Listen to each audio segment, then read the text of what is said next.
Hello friends, welcome to my channel. இன்றைக்கி நம்ம ஆட்டுக்கறி குழம்பு ரொம்ப ருசியாக எப்படி செய்கிறதுன்னு பார்க்கலாம். ரொம்ப சிம்பிளாக கம்மியான மசாலையில் வாங்க எப்படி செய்கிறதுன்னு பார்க்கலாம். இன்றைக்கி நான் 1 கிலோ ஆட்டுக்கறி எடுத்துருக்குறேன். இப்போ நம்ம எடுத்துருக்கிற மட்டனை நல்லா வாஷ் பண்ணி வச்சுக்கலாம். இப்போ நான் 1/2 மூடி தேங்காய், 2 தக்காளி இதை நம்ம தனியாக அரைச்சிக்கலாம். இப்போ ஒரு ஜாரில் நான் 1 கப்பு சின்ன வெங்காயம் சேர்த்துருக்குறேன், 1 கையளவு கொத்தமல்லி சேர்த்துருக்குறேன்.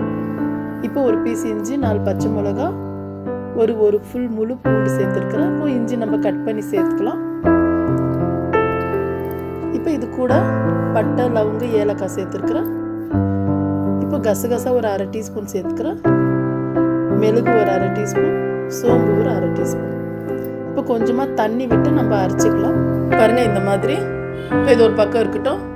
இப்போ நான் தேங்காய் ஃபஸ்ட்டே கொரகொரப்பாக அரைச்சிட்டு இப்போ இதில் நம்ம தக்காளி சேர்த்துக்கலாம்.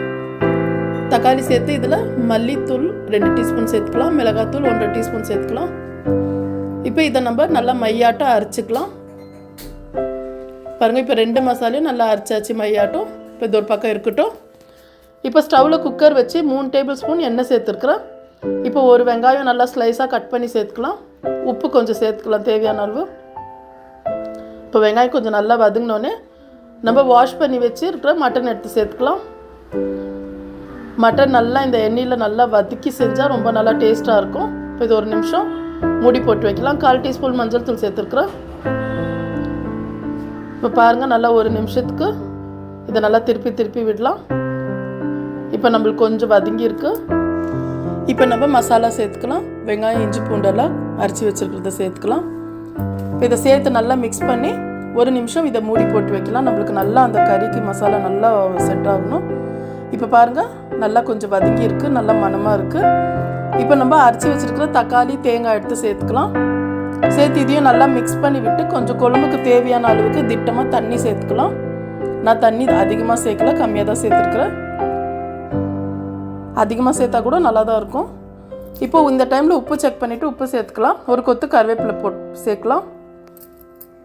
குக்கரை மூடி போட்டு நல்லா ஒரு 3-4 விசிலுக்கு வைக்கலாம். நம்ம ஆல்ரெடி கொஞ்சம் மட்டன் வதக்கி இருக்கிறோம், அதனால 3-4 விசில் போதும். இப்போ பாருங்கள், 4 விசில் விட்டுருக்குறேன். இப்போது காற்று நல்லா அடங்கிடுச்சு. இப்போ குக்கர் ஓப்பன் பண்ணி பார்க்கலாம். நல்லா சூப்பராக ஆட்டுக்கறி குழம்பு மணக்க ரெடி ஆயிடுச்சு. அவ்வளோ நல்லா டேஸ்ட்டாக இருக்கும். கண்டிப்பாக செஞ்சு பாருங்கள். செஞ்சு பார்த்துட்டு எனக்கு கமெண்ட் பண்ணுங்கள்.